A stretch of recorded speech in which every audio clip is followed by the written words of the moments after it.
Praise the lord. దేవునికి ప్రియ సహోదరి సహోదరుడా, అందరికీ నూతన సంవత్సర శుభాకాంక్షలు. ప్రియ సహోదరి సహోదరుడా, ప్రభువైన యేసుక్రీస్తు వారు పరిశుద్ధాత్మ దేవునిగా నీతో మాట్లాడుతున్నారు. నేను నిత్యుడుగు తండ్రిని. అవును, ఈ నూతన సంవత్సరంలో అనగా 2026 సంవత్సరంలో నీకు కాపుదల కలగాలన్నా,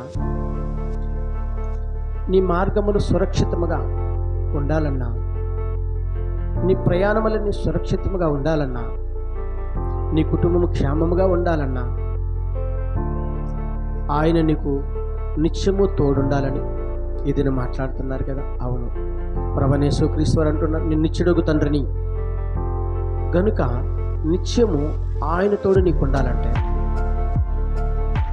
2026 సంవత్సరం లేక ఇంకొక సంవత్సరం లేక నీవు జీవించినంతకాలం ఆయన నిత్యము నీతో ఉండాలంటే మరి ఆయనకి ఇష్టమైన క్రియలను చేస్తూ నిత్యము నా యేసయ్య నాకు తోడుగా ఉంటే సంవత్సరంలోనే నాకు దీవెనకరంగా ఆశీర్వాదంగా ఉంటాయని, అలాగే ఈ నూతన సంవత్సరం కూడా ఆయన తోడుని నేను కోరుకుంటాను.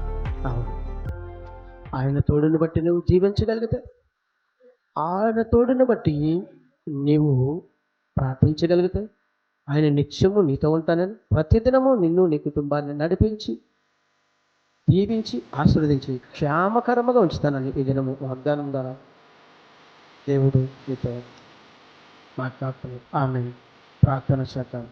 సకల ఆశీర్వచనములకు ఆయన నమ్మకుడు యేసు ప్రభువా, ఈ ఘనమైన నామానికి స్తుతులు.